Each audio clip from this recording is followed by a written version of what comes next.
Hey, this is Notser, and I'm going to be talking about the brand new Japanese destroyer subline that was teased. And in the background, it's a game in the Minekaze. It's a little interesting game, so pay attention if you enjoy destroyer gameplay. I certainly do. But why are we here? We are here for the Japanese subline that was teased, and it's pretty interesting. You'll check out all the information that I have on the screen. I basically reformatted it so I could fit it and not take up the entire screen with all the information. That basically made a 1080p image, and it was just absolutely way too big and all that stuff. So this is what the future Japanese destroyer line will look like. Now, some things have changed, some things have stayed the same, and some things are brand new. So let's just touch on them. Now, the Tier 2, Minekaze, has not changed. Tier 3, Wakataki, hasn't changed. Isokaze, nothing changed yet. Oh, Tier 5. That wasn't a Tier 5 before. The Mutsuki is a Tier 6 right now. But when the subline is introduced, it appears that they want to move it down to the Tier 5. And honestly, they probably don't even need to change the way it plays. It wouldn't be any different. It's really crappy at a Tier 6. I think it'll fit better at Tier 5. But wait, Notser. The Tier 5. It's the Minekaze. It's a wonderful ship. Don't take that away from me. I don't want to take it away.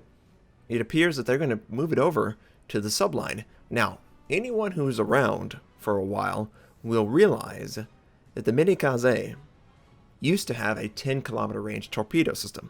That was taken away. Interesting.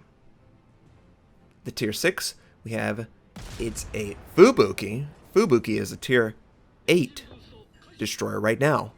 It's going to have to be nerfed, and it's going to move down to Tier 6. Interesting. In the subline, the Hatsuharu exists as the Tier 6. It's a Tier 7. It will also probably not have to change because it's that bad. I'm kidding. They will adjust things, but let's be honest, it's not a barn burner at Tier 7. And here we go. Here are some brand new ships. Now, I apologize in advance, Japanese. I respect, but I have not researched. I think it's Akatsuki? I want to say, sort of like Mutsuki? Eh? No. Akatsuki. Tier 7. It's in the main line. It's replacing the Hatsuharu. I don't know what it has that's unique about it. I assume it's going to flow better.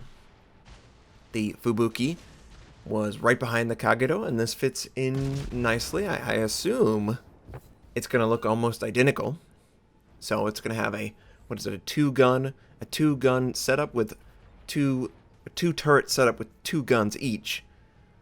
It'll probably have shorter than average range torpedoes, and this is a good time as any to talk about it. It appears that they would like to sort of nerf the effect that torpedoes have on the balance of the game. They want people to feel like they feel like this is why people are so passive. Torpedoes, it must be torpedoes. I don't think it is. I don't think it is at all. At least in my games, torpedoes aren't really a big deal at Tier 10 anymore. It's more that people will get one shot if they dare show themselves. So it's more related to concealment than anything else. That is at least how I would interpret the issues at Tier 10 right now. And of course, the economy is the biggest culprit of all. Just because you take out all of these torpedo threats doesn't mean people are going to push forward. They still don't want to lose their ship. Do you understand why this is a weird thing to do? So hopefully they're not overreacting, but it does sound like they don't ever want a scenario where torpedo systems like the Shimakaze's 20-kilometer range ever exist. In fact, I think they're going to be taking away the 15-kilometer range torpedo systems that they have right now, or somewhere in that realm, and forcing basically the entire Japanese line to work within 7 to 12-kilometer range. I bet you that's what they're going to do. I think that's what they intend to do. And is that a good change? For me, no.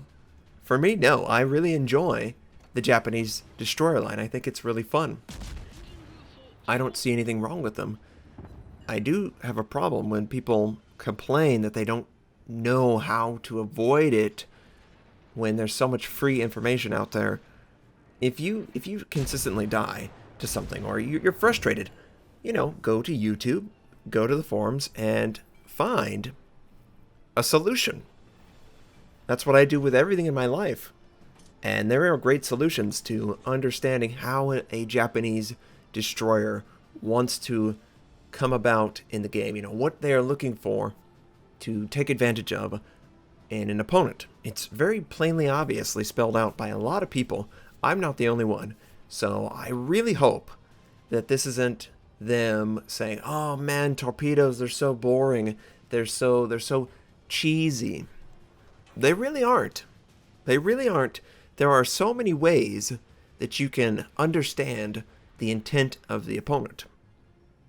And so many skills that allow you to see the torpedoes. So I don't like the idea that a long-range torpedo is somehow ruining high tier. Or the game itself. You know, some companies do this. You uninstall some product. It asks you, why did you uninstall? Well, I didn't want the product anymore. That's not good enough for them. They want something concrete that they can use to improve the game. And I bet you a lot of people who didn't play the game or uninstalled it or whatever, anytime they were able to fill out a survey, I did not like dying to torpedoes. It felt like I had no way of countering the torpedo systems. I'm sorry. There is so much free information. And it's not just in the form of game information. There's so many people who play the game, make content. They talk about this all the time. They tell you exactly what you should expect. It'll make you a better player. I don't know why a person would give up on something and not try to improve at all without that being the first solution. Then just say, you know what, just quit it. Just leave. It's one thing if you're not getting anything out of it.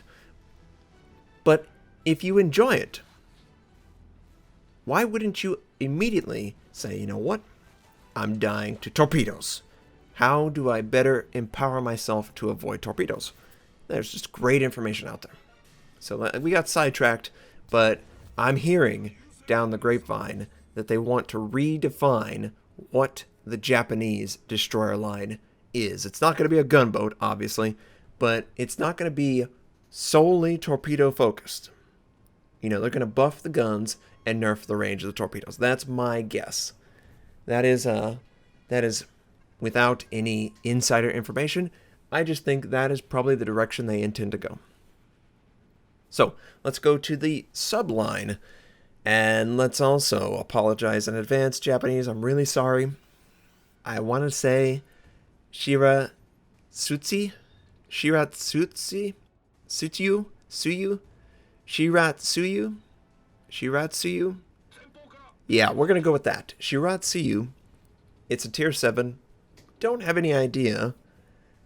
This is my theory. I think the subline is going to be long range, but it's going to stop at tier 8. And its long range is going to be equivalent to the max range of the main line.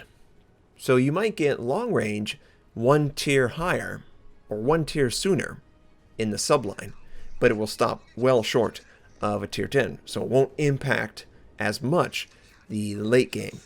That's my theory. The tier 8 is the Kagero, which was the tier 9. It's only going down 1. Probably just going to adjust some numbers very slightly. But we have a brand new ship in the form of the Akizuki. I think Akizuki. It's a tier 8. And again, not a lot of information. There are some pictures. And everything looks like Kageros, Fubukis, Shimakazes. That's the design. You have that bow on the front where it's got like it's like angled but curved. That sort of look. They're really narrow. They're really low in the water in general. They've got anything between 2 and 3 gun turrets with 2 guns per turret in general. So they all look like Shimikazes, Kageros, Fubuki, that sort of design principle. I'm completely fine with that. I have no problem with that. I don't really care. I care more about how I'm going to play these ships when they're actually launched. So we're going up to Tier 9, and this is a brand new ship also. We have the Yugumo. Yugumo? Gumo? Yugi? Yugimo? Yugimo? Is it Yugimo? Let's go Yugimo. I think I've heard that word before. Again, not a lot of information, but it's in the main line, so it's going to align better with the current ships in the game. What do the current ships in the game have? Well, they have fairly substantial amount of torpedoes, and their range right now is 10 kilometers, 12 kilometers-ish. So let's just drop it down 2 kilometers in general. So let's say it's a 10-kilometer range ship with much more useful gun system than what currently exists right now on the Japanese line. That's my guess for the direction they're going. Shimikaze, same place, same 15 torpedoes. That is what is overwhelmingly scary. 15 torpedoes theoretically in the water at any given time. That's the scary part. So there you go. We now have more knowledge that there are going to be more ships incoming very soon, and I'm very excited for it. How is it going to go down when it actually launches, Notser? I've never played any other wargaming product. What actually happens? Okay, so in a wargaming product, if a line splits off, what they usually define it as is if you've unlocked the main line all the way to the Shimikaze, you've done it.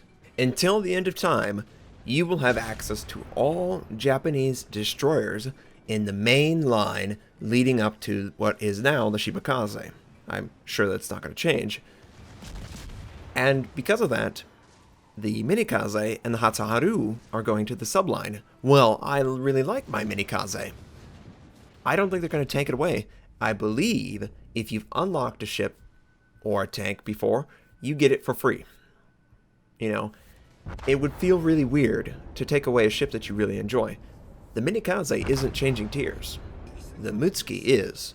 So I think you're going to have the Minekaze and the Hatsuharu unlocked in the subline. Now, you won't have the new ones in the subline, but you will have the new ones in the main line because as far as wargaming is concerned, you are completely unlocked in that main line. So most people are going to probably start at Tier 7 in the subline and work on their XP there.